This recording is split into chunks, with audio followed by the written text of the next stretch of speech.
Hi everybody, it's Andy Barrar, Handy Andy from handyandymedia.com, and today I'll be doing a review for Best Buy's blog on this product right here. It's from Epson and it's a laser portable projector. We're looking at the EpiqVision Mini EF12. Now in this review, we're going to talk about the design of this portable laser projector. We'll discuss the setup process, which by the way is incredibly easy, and then we'll talk about my experience in using it both indoors and, believe it or not, outdoors as well.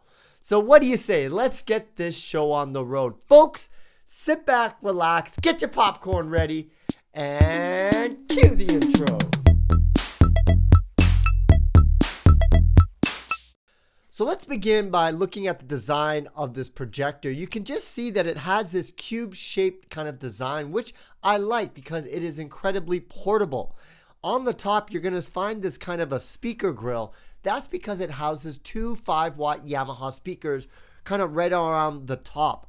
On the bottom is where you're going to find the lens itself. And, you know, at first glance, it looks like it's too low and it's not going to project onto the wall properly. But when you flip it over, what you'll notice is that you do have this gray button, and then there's this little kickstand that kind of comes out on the front. And what that does is it's able to project it kind of upwards towards the surface that you're going to be projecting on.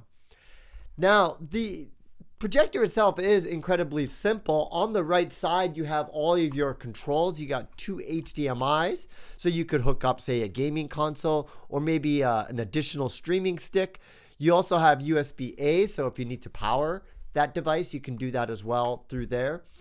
And pretty much everything you need to get up and running is inside this projector. Like I mentioned, you have the speakers, you have, of course, the projector, but it also comes with Android TV built in, and you can access that through the included remote control. Now, because it has Android TV, if you do have an Android phone, setting this up is incredibly simple. I had this up and running within 5 minutes. Really, the first step is to connect to your Wi-Fi network.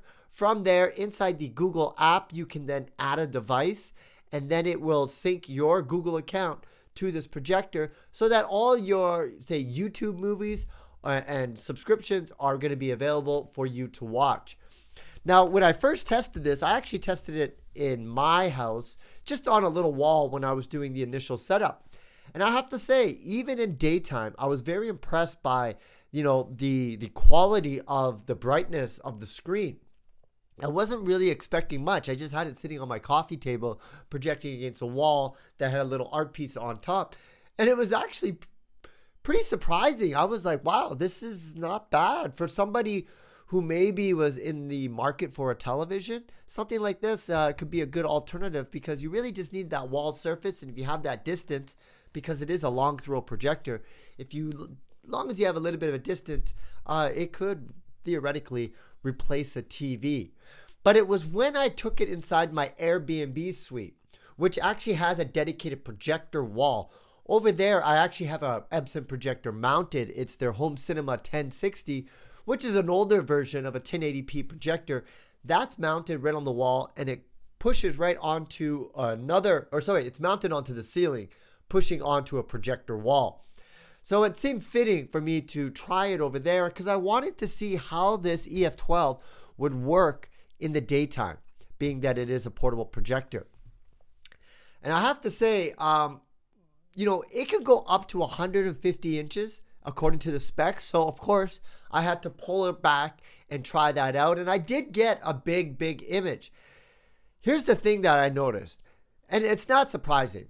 The farther you go back to get the bigger image, and in this case, the long throw was very close to where my current projector is from the ceiling. So it wasn't that far away. So it is definitely a long throw projector.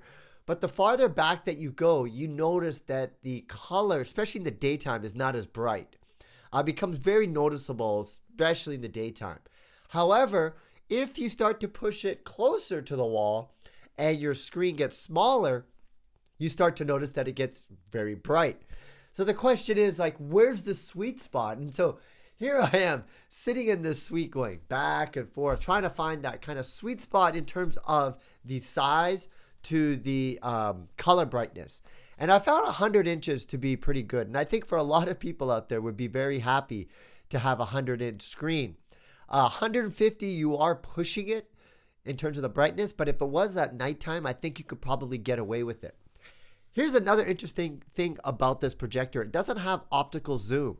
So basically, you have to move it back and forth, and then whatever it kind of autocorrects and determines that image. So you really don't have a leeway on where this goes, depending on, if you want, say, 150 inches, you can't have it just, say, 4 feet from the wall. It's a long throw projector.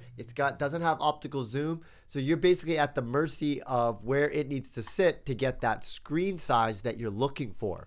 And I think that's something that people need to understand, because it might work in your room, it might not. And if it really depends on where you place it. But that's the thing about this projector. It's not something that you would want to permanently place. It's versatile, meaning you just grab this, hit it against the wall. It automatically determines, the image quality, and then you're off to go. It's not for the purest projector people out there who want that 4K, want to mount it, and it's replacing. Basically, if you have a theater room, this is not the projector for you. This is more of a versatile projector that you can take indoors and, of course, outdoors. Speaking of which, I'm a lucky guy because my next door neighbor just happens to have an outdoor projector screen that he built. From my advice, I must admit. I gave him this idea years ago, and he actually did it. And so he built this magnificent projector screen, which is like 20 feet wide. It's huge. And so it seemed fitting for me to try it out there. So as it got towards the evening, I took this out there because I wanted to see what the image was like. And I have to say, it was very, very impressive. If you have kids, you want to entertain them during the summertime, take this outside. If you have a white surface, like say a garage door, maybe a shed wall that's white or bright or a light color, you're going to be able to get an excellent screen. The kids are going to love it. And that's where the speaker inside here really shines, because I was very impressed by how loud it was. And you really don't feel the need to connect it to an additional speaker, because it really does have that good balance of low end, mediums, and highs, especially when you're watching like cinema and movies and such. We all know the audio is such a big part of that. And this really didn't disappoint. Speaking of which, when you're not using it as a projector, you can use it as a standalone Bluetooth speaker. So it's really a 2-in-1 device when you consider it that way. You could take it out for your party and have it as a Bluetooth speaker. And then when it gets, say, towards the evening time, maybe you want to show people some funny videos on YouTube, you could do that as well. You could also cast from your phone onto it, which I love. So that's another great feature to maybe show photos or what have you with your friends and family.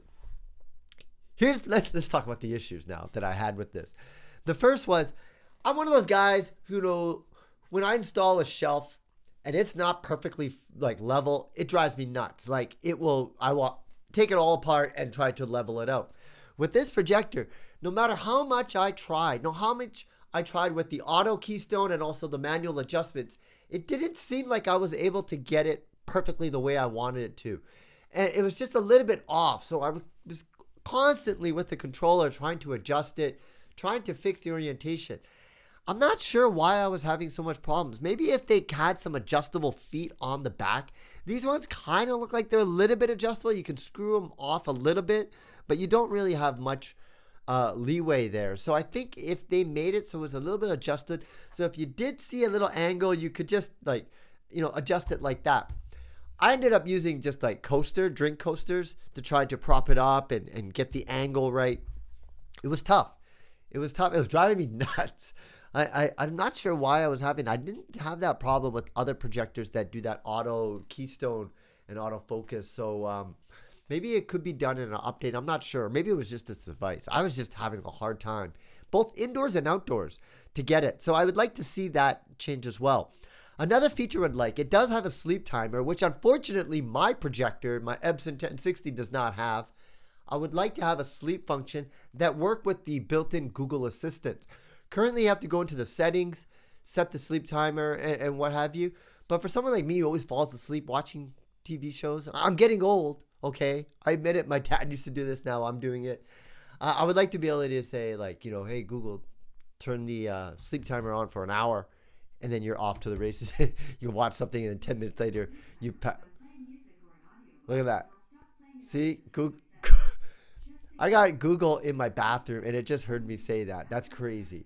I don't know if you could hear this right now. It was talking. Anyways, I digress. So all in all, I do like the versatility of this projector. You know, for a lot of people that live in a small space or maybe have a little bit of outdoor space, something like this is versatile. You could use it with the kids in the gaming room, take it outside, you could bring it with you to a friend's house. You could show photos. It's a cool little device. Another thing I'd like to see is if it had a USB-C, connection, the ability basically to connect it to an external power bank. You can get really big power banks. And imagine if you could do that. You could literally take this outside. Maybe you don't have a power source, but you still have Wi-Fi.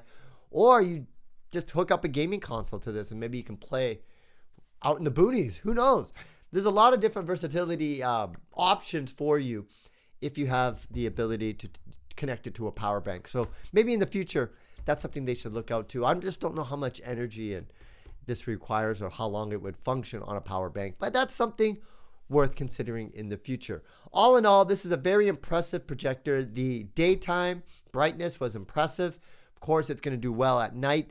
Again, you can get a 150-inch screen, but you compromise the brightness. It's not much of an issue, I guess, at nighttime, but it is a little bit in the daytime, as I saw in my Airbnb suite.